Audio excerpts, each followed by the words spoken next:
श्री सिद्धकुञ्जिका स्तोत्रम्।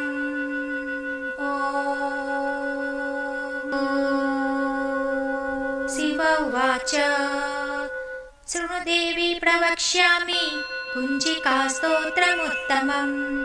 येन मन्त्रप्रभावेन चण्डीजापशुभो भवेत्। न कवचं नर्गला स्तोत्रं कीलकं न रहस्यकम्। न सूक्तं नापि ध्यानं च न न्यासो न च वाचनम्। कुञ्जिकापाठमात्रेण दुर्गापाठफलं लभेत्। अतिगुह्यतरं देवी देवानामपि दुर्लभम्। गोपनीयं प्रयत्नेन स्वयोनिरिव पार्वती। मारणं मोहनं वंश्यं स्तम्भनो चातनादिकम्। पाठमात्रेण संसिध्ये कुञ्जिका स्तोत्रमुत्तमम्। अथ मन्त्रः ॐ ऐं ह्रीं क्लीं चामुण्डायै विचे। ॐ ग्लौं हुं क्लीं जुं सः ज्वालय ज्वालय ज्वल ज्वल प्रज्वल प्रज्वल। ऐं ह्रीं क्लीं चामुण्डायै विचे ज्वल। हं सं लं सं भट् स्वाहा इति मन्त्रः। नमस्ते रुद्ररूपिण्ये नमस्ते मधुमर्दिनि। नमः केतपहारिण्ये नमस्ते महिषार्दिनि। नमस्ते शुम्भहन्त्रे च निशुम्भासुरघातिनि। जाग्रतं हि महादेवी जपं सिद्धं कुरुष्व मे। ऐंकारी सुस्थिरूपाये ह्रीं काली प्रतिपालिका। क्लींकारी कामरूपिण्ये बीजरूपे नमोऽस्तु ते। चामुण्डा चण्डघाटी च ऐंकारी वरदायिनी।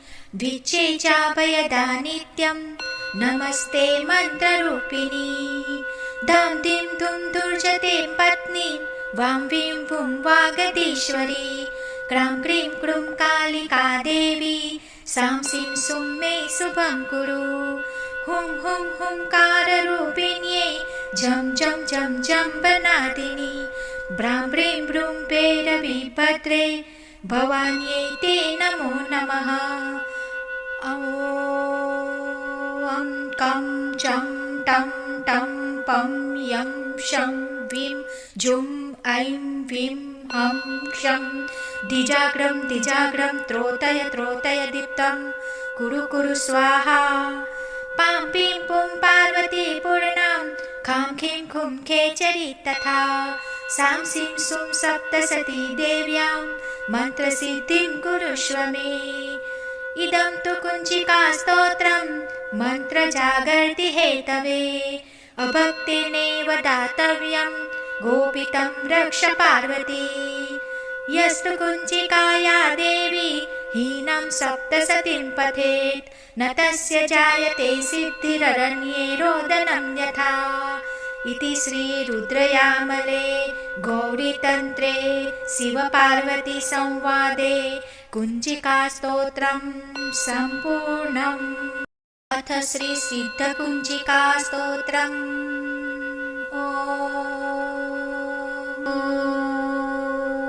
शिव उवाच शृणु देवी प्रवक्ष्यामि कुञ्जिका स्तोत्रमुत्तमम्। येन मन्त्रप्रभावेन चण्डीजापशुभो भवेत्। न कवचं नर्गला स्तोत्रं कीलकं न रहस्यकम्। न सूक्तं नापि ध्यानं च न न्यासो न च वाचनम्। कुञ्जिकापाठमात्रेण दुर्गापाठफलं लभेत्। अतिगुह्यतरं देवी देवानामपि दुर्लभम्। गोपनीयं प्रयत्नेन स्वयोनिरिव पार्वती। मारणं मोहनं वंश्यं स्तम्भनो चातनादिकम्। पाठमात्रेण संसिध्ये कुञ्जिका स्तोत्रमुत्तमम्। अथ मन्त्रः ॐ ऐं ह्रीं क्लीं चामुण्डायै विचे। ॐ ग्लौं हुं क्लीं जुं सः ज्वालय ज्वालय ज्वल ज्वल प्रज्वल प्रज्वल। ऐं ह्रीं क्लीं चामुण्डायै विचे ज्वल। हं सं लं सं भट् स्वाहा इति मन्त्रः। नमस्ते रुद्ररूपिण्ये नमस्ते मधुमर्दिनि नमः केतपहारिण्ये नमस्ते महिषार्दिनि नमस्ते शुम्भहन्त्रे च निशुम्भासुरघातिनि। जाग्रतं हि महादेवी जपं सिद्धं कुरुष्व मे। ऐंकारी सुस्थिरूपाये ह्रीं काली प्रतिपालिका क्लींकारी कामरूपिण्ये बीजरूपे नमोऽस्तुते। चामुण्डा चण्डघाटी च ऐंकारी वरदायिनी विचे चाभयदा नित्यं नमस्ते मन्त्ररूपिणी। धां धीं धूं धूर्जते पत्नी वां वीं वुं वागदीश्वरी क्रां क्रीं क्रूं कालिका देवी सां सीं सुं मे शुभं कुरु।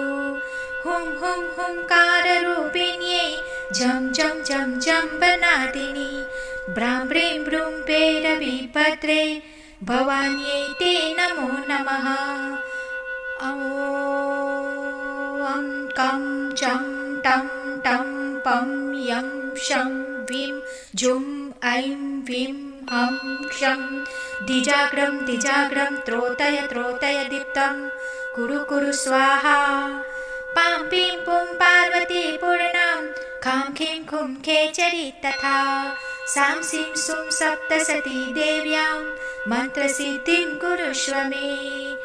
इदं तु कुञ्चिकास्तोत्रं मन्त्रजागर्ति हेतवे अभक्तिर्नैव दातव्यं गोपितं रक्ष पार्वती। यस्तु कुञ्चिकाया देवी हीनं सप्तसतीं पठेत् न तस्य जायते सिद्धिररण्ये रोदनं यथा। इति श्रीरुद्रयामले गौरीतन्त्रे शिवपार्वतीसंवादे कुञ्चिकास्तोत्रं सम्पूर्णम्। अथ श्रीसिद्धकुञ्चिकास्तोत्रम्।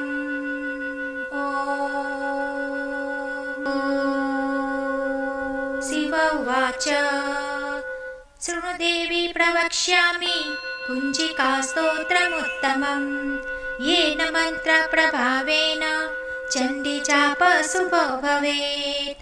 न कवचं नर्गलास्तोत्रं कीलकं न रहस्यकं न सूक्तं नापि ध्यानं च न न्यासो न च वाचनम्। कुञ्चिकापाठमात्रेण दुर्गापाठफलं लभेत् अतिगुह्यतरं देवी देवानामपि दुर्लभम्। गोपनीयं प्रयत्नेन स्वयोनिरिव पार्वती मारणं मोहनं वंश्यं स्तम्भनो चातनादिकम्।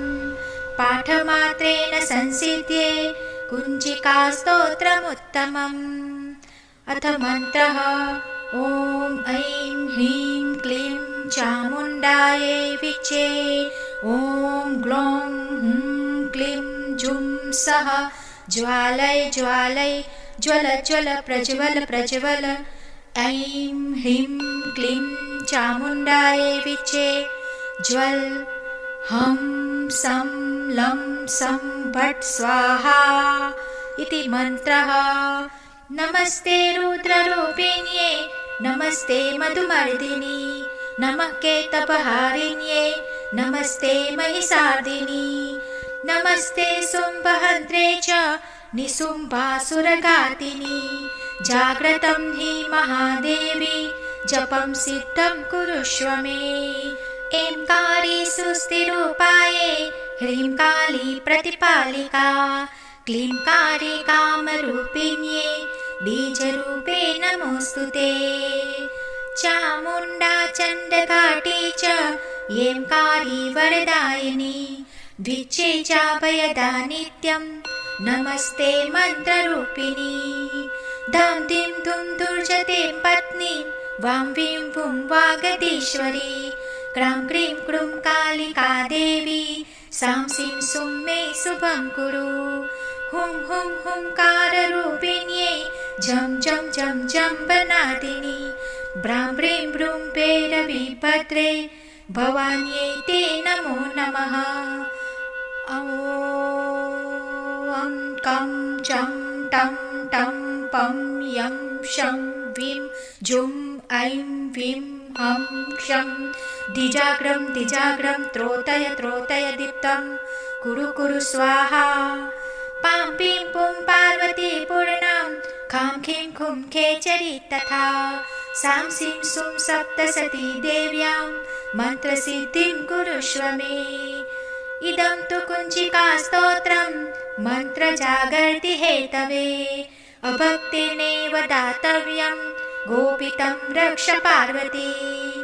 यस्तु कुञ्चिकाया देवी हीनं सप्तसतीं पठेत् न तस्य जायते सिद्धिररण्ये रोदनं यथा। इति श्रीरुद्रयामले गौरीतन्त्रे शिवपार्वती संवादे कुञ्चिकास्तोत्रं सम्पूर्णम्। अथ श्रीसिद्धकुञ्चिकास्तोत्रम्।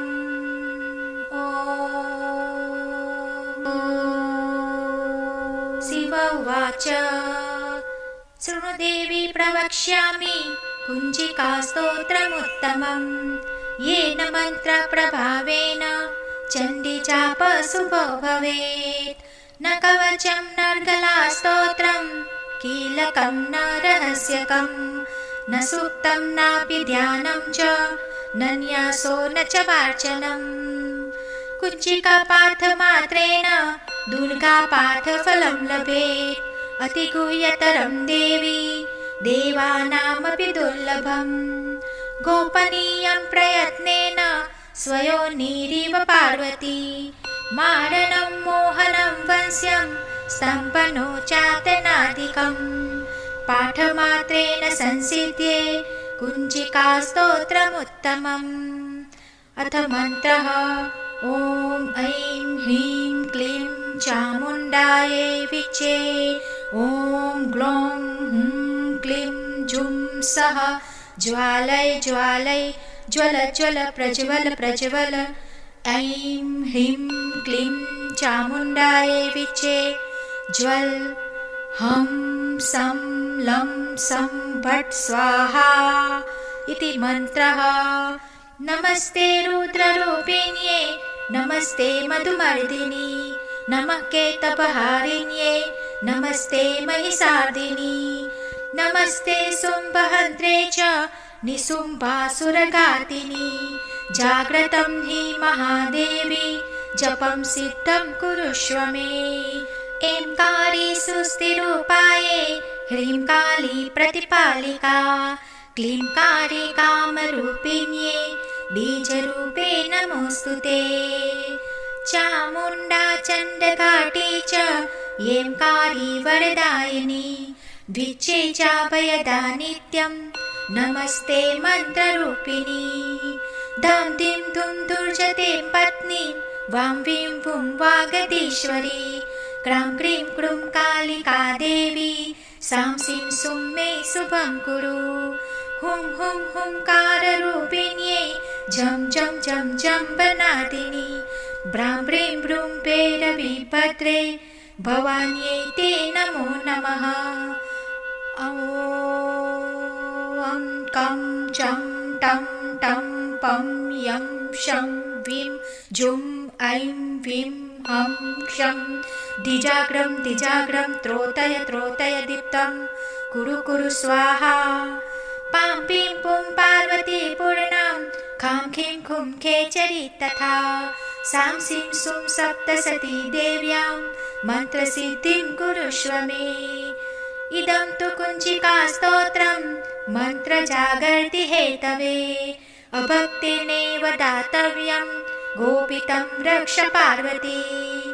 यस्तु कुञ्चिकाया देवी हीनं सप्तसतीं पठेत् न तस्य जायते सिद्धिररण्ये रोदनं यथा।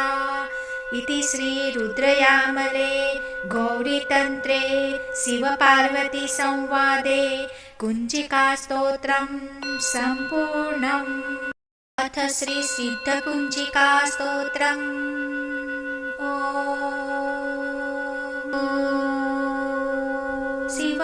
उवाच शृणु देवी प्रवक्ष्यामि कुञ्जिकास्तोत्रमुत्तमम् येन मन्त्रप्रभावेन चण्डीचापशुभो भवेत्। न कवचं नर्गलास्तोत्रं कीलकं न रहस्यकं न सूक्तं नापि ध्यानं च न न्यासो न च वाचनम्। कुञ्जिकापाठमात्रेण दुर्गापाठफलं लभेत् अतिगुह्यतरं देवी देवानामपि दुर्लभम्। गोपनीयं प्रयत्नेन स्वयोनिरिव पार्वती मारणं मोहनं वंश्यं स्तम्भनोचातनादिकम्। पाठमात्रेण संसिध्ये कुञ्जिकास्तोत्रमुत्तमम्।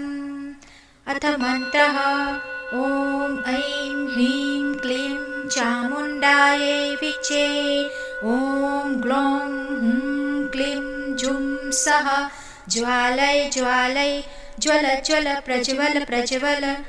ऐं ह्रीं क्लीं चामुण्डायै विचे ज्वल हं सं लं सं भट् स्वाहा इति मन्त्रः। नमस्ते रुद्ररूपिण्ये नमस्ते मधुमर्दिनी नमः केतपहारिण्ये नमस्ते महिषार्दिनी नमस्ते शुम्भहन्त्रे च निशुम्भासुरघातिनी। जाग्रतं हि महादेवी जपं सिद्धं कुरुष्व मे। ऐंकारी सुस्थिरूपाये ह्रीं काली प्रतिपालिका क्लींकारी कामरूपिण्ये बीजरूपे नमोऽस्तु ते। चामुण्डा चण्डघाटी च ऐंकारी वरदायिनी विचे चाभयदा नित्यं नमस्ते मन्त्ररूपिणी। धं धिं धुं दुर्जते पत्नी वां वीं वुं वागदीश्वरी क्रां क्रीं क्रूं कालिका देवी सां सीं सुं मे शुभं कुरु। हुं हुं हुंकाररूपिण्ये झं झं झं जम्बनादिनी ब्रां ब्रीं ब्रूं भैरवीभद्रे भवान्यै ते नमो नमः। ॐ कं चं टं टं पं यं शं वीं जुं ऐं वीं हं क्षं द्विजाग्रं द्विजाग्रं त्रोतय त्रोतय दीप्तं कुरु कुरु स्वाहा। पां पीं पुं पार्वती पूर्णां खां खीं खुं खेचरी तथा सां सीं सुं सप्तसती देव्यां मन्त्रसिद्धिं कुरुष्व मे। इदं तु कुञ्जिकास्तोत्रं मन्त्रजागर्ति हेतवे अभक्तेनैव दातव्यं गोपितं रक्ष पार्वती। यस्तु कुञ्जिकाया देवी हीनं सप्तसतीं पठेत् न तस्य जायते सिद्धिररण्ये रोदनं यथा। इति श्रीरुद्रयामले गौरीतन्त्रे शिवपार्वती संवादे कुञ्जिकास्तोत्रं सम्पूर्णम्। अथ श्रीसिद्धकुञ्जिकास्तोत्रम्।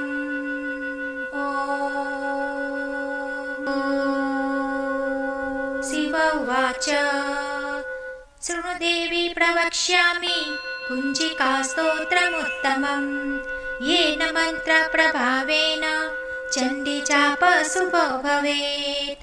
न कवचं नर्गलास्तोत्रं कीलकं न रहस्यकं न सूक्तं नापि ध्यानं च न न्यासो न च वाचनम्।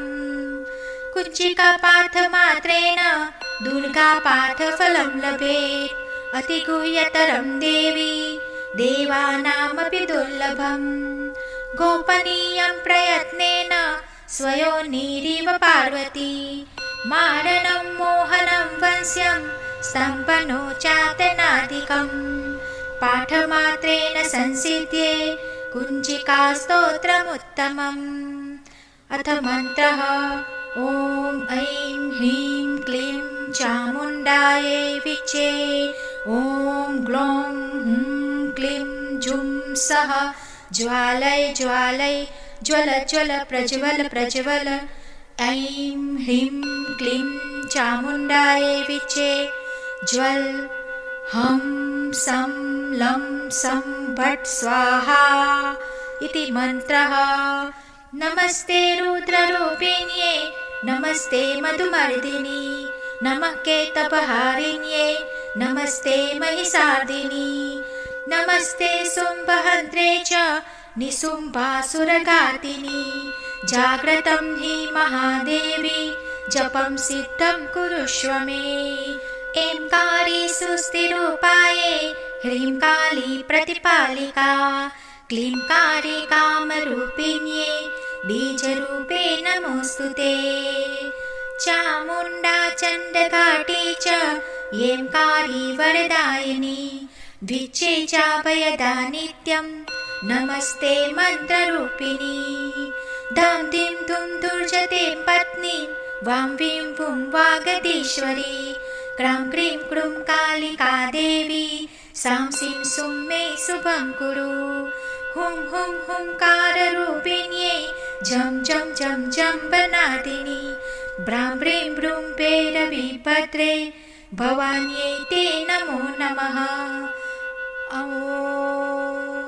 ॐ कं चं टं टं पं यं शं वीं जुं ऐं वीं हं क्षं दिजाग्रं त्रोटय दीप्तं कुरु कुरु स्वाहा।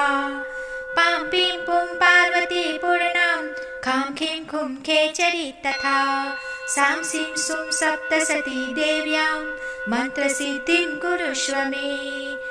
इदं तु कुञ्चिकास्तोत्रं मन्त्रजागर्ति हेतवे अभक्तिर्नैव दातव्यं गोपितं रक्ष पार्वती।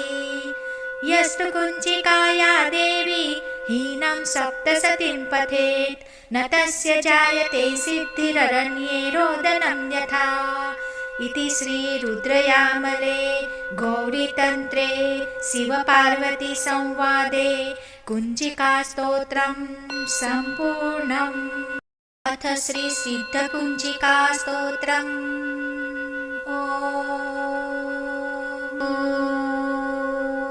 शिव उवाच शृणु देवी प्रवक्ष्यामि कुञ्चिकास्तोत्रमुत्तमम् येन मन्त्रप्रभावेन चण्डीजापशुभो भवेत्।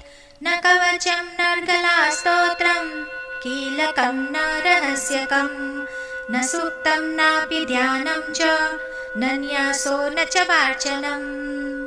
कुञ्चिकापाठमात्रेण दुर्गापाठफलं लभेत् अतिगुह्यतरं देवी देवानामपि दुर्लभम्। गोपनीयं प्रयत्नेन स्वयोनिरिव पार्वती मारणं मोहनं वंश्यं स्तम्भनो चातनादिकम्। पाठमात्रेण संसिद्ध्ये कुञ्चिकास्तोत्रमुत्तमम्।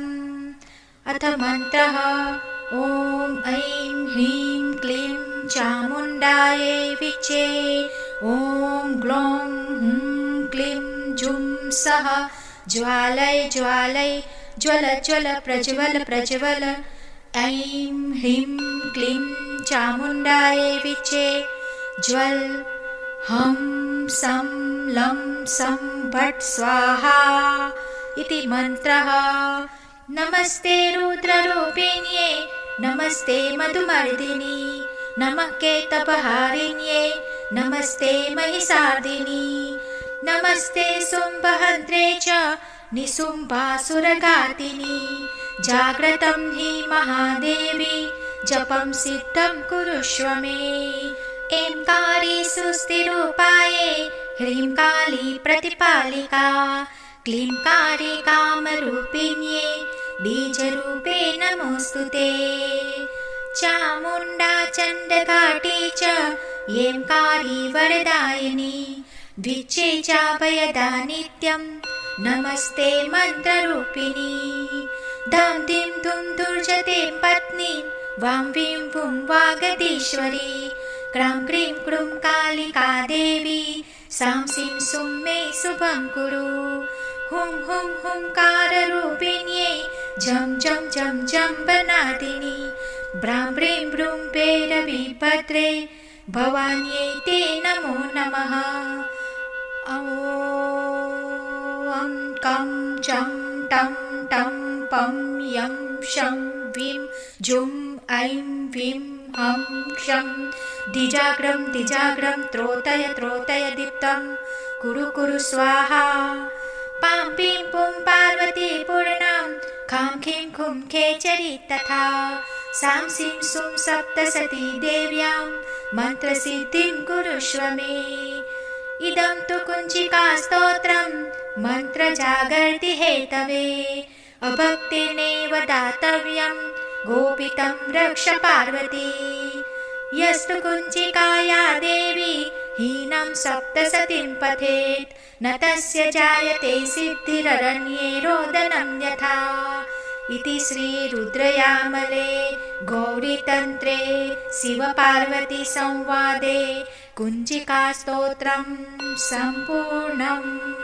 अथ श्रीसिद्धकुञ्चिकास्तोत्रम्।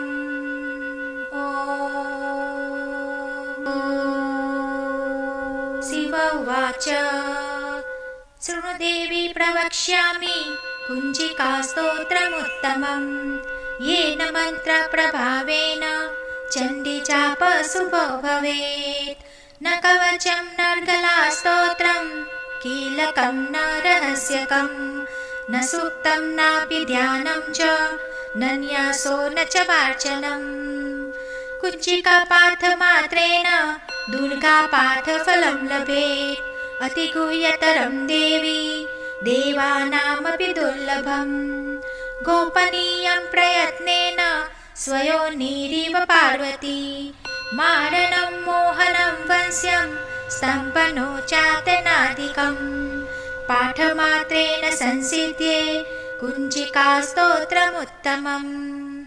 अथ मन्त्रः ॐ ऐं ह्रीं क्लीं चामुण्डायै विचे ॐ ग्लौं हुं क्लीं जुं सः ज्वालय ज्वल प्रज्वल ऐं ह्रीं क्लीं चामुण्डायै विचे ज्वल हं सं लं सं भट् स्वाहा इति मन्त्रः।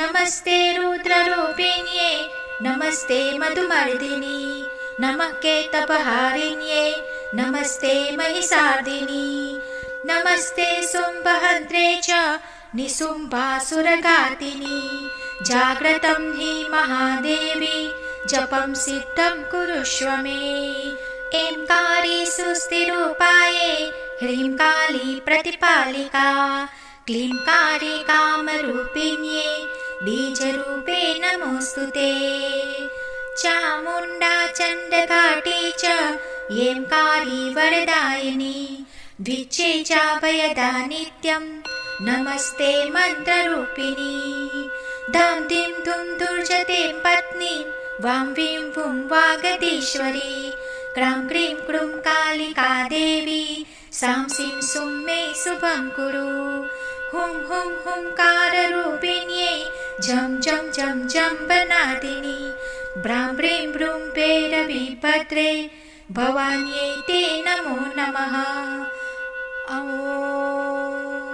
ॐ कं चं टं टं पं यं शं विं जुं ऐं विं हं क्षं द्विजाग्रं त्रोटय दीप्तं कुरु कुरु स्वाहा पां पीं पुं पार्वती पूर्णां खां खीं खुं खेचरी तथा सां सीं सुं सप्तसती देव्यां मन्त्रसिद्धिं कुरुष्व मे इदं तु कुञ्चिकास्तोत्रं मन्त्रजागर्ति हेतवे अभक्तिर्नैव दातव्यं गोपितं रक्ष पार्वती यस्तु कुञ्चिकाया देवी हीनं सप्तसतीं पठेत् न तस्य जायते सिद्धिररण्ये रोदनं यथा इति श्रीरुद्रयामले गौरीतन्त्रे शिवपार्वतीसंवादे कुञ्चिकास्तोत्रं सम्पूर्णम्। अथ श्रीसिद्धकुञ्चिकास्तोत्रम्।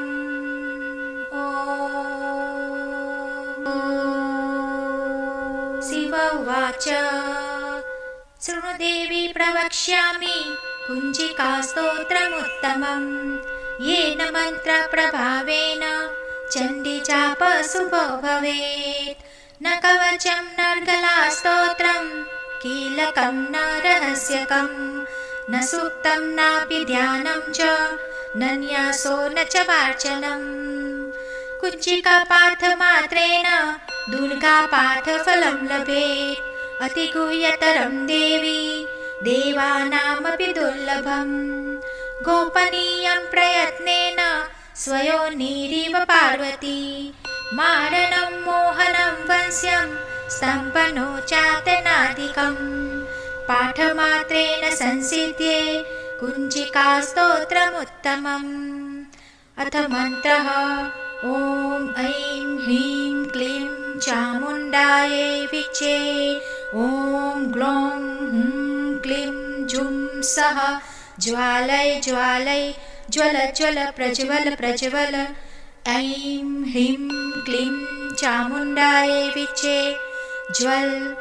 हं सं लं सं भट् स्वाहा इति मन्त्रः। नमस्ते रुद्ररूपिण्ये नमस्ते मधुमर्दिनी नमः केतपहारिण्ये नमस्ते महिषार्दिनी नमस्ते शुम्भहन्त्रे च निशुम्भासुरघातिनी। जाग्रतं हि महादेवी जपं सिद्धं कुरुष्व मे। ऐंकारी सुस्थिरूपाये ह्रीं काली प्रतिपालिका क्लींकारी कामरूपिण्ये बीजरूपे नमोऽस्तुते। चामुण्डा चण्डघाटी च ऐंकारी वरदायिनी विचे चाभयदा नित्यं नमस्ते मन्त्ररूपिणी। धं धिं धुं धुर्जते पत्नी वां वीं वुं वागदीश्वरी क्रां क्रीं क्रूं कालिका देवी सां सीं सुं मे शुभं कुरु। हुं हुं हुंकाररूपिण्ये झं झं झं जम्बनादिनी ब्रां ब्रीं ब्रूं भैरवीभद्रे भवान्यै ते नमो नमः। ॐ कं चं टं टं पं यं शं वीं जुं ऐं वीं हं क्षं दिजाग्रं दिजाग्रं त्रोतय त्रोतय दीप्तं कुरु कुरु स्वाहा। पां पीं पुं पार्वती पूर्णां खां खीं खुं खेचरी तथा सां सीं सुं सप्तसती देव्यां मन्त्रसिद्धिं कुरुष्व मे।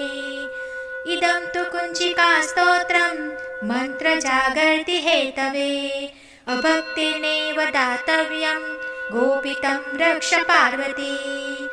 यस्तु कुञ्चिकाया देवी हीनं सप्तसतीं पठेत् न तस्य जायते सिद्धिररण्ये रोदनं यथा। इति श्रीरुद्रयामले गौरीतन्त्रे शिवपार्वतीसंवादे कुञ्चिकास्तोत्रं सम्पूर्णम्। अथ श्रीसिद्धकुञ्चिकास्तोत्रम्।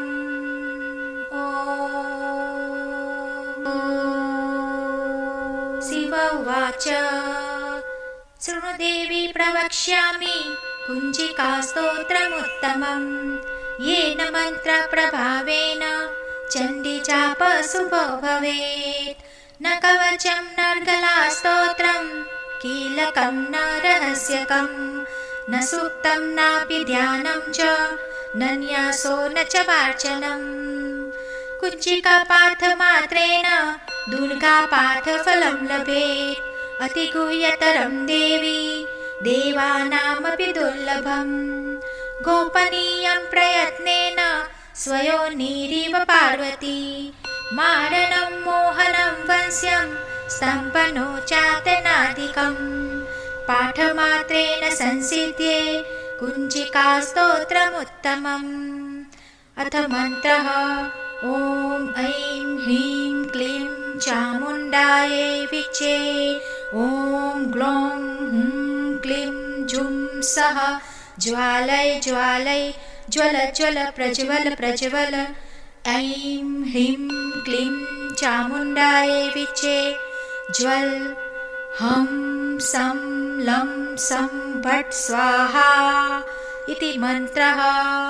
नमस्ते रुद्ररूपिण्ये नमस्ते मधुमर्दिनी नमः केतपहारिण्ये नमस्ते महिषार्दिनी नमस्ते शुम्भहन्त्रे च निशुम्भासुरघातिनी जाग्रतं हि महादेवी जपं सिद्धं कुरुष्व मे ऐंकारी सुस्थिरूपाये ह्रीं काली प्रतिपालिका क्लींकारी कामरूपिण्ये बीजरूपे नमोऽस्तुते चामुण्डा चण्डघाटी च ऐंकारी वरदायिनी द्विचे चाभयदा नित्यं नमस्ते मन्त्ररूपिणी धं धिं धुं दुर्जते पत्नी वां वीं वुं वागदीश्वरी क्रां क्रीं क्रूं कालिका देवी सां सीं सुं मे शुभं कुरु हुं हुं हुंकाररूपिण्ये झं झं झं जम्बनादिनी ब्रां ब्रीं ब्रूं भैरवीभद्रे भवान्यै ते नमो नमः ॐ कं चं टं टं पं यं शं वीं जुं ऐं वीं हं क्षं द्विजाग्रं त्रोटय दीप्तं कुरु कुरु स्वाहा पां पीं पुं पार्वती पूर्णां खां खीं खुं खेचरी तथा सां सीं सुं सप्तसती देव्यां मन्त्रसिद्धिं कुरुष्व मे इदं तु कुञ्चिकास्तोत्रं मन्त्रजागर्ति हेतवे अभक्तेनेव दातव्यं गोपितं रक्ष पार्वती यस्तु कुञ्चिकाया देवी हीनं सप्तसतीं पठेत् न तस्य जायते सिद्धिररण्ये रोदनं यथा इति श्रीरुद्रयामले गौरीतन्त्रे शिवपार्वती संवादे कुञ्चिकास्तोत्रं सम्पूर्णम् अथ श्रीसिद्धकुञ्चिकास्तोत्रम्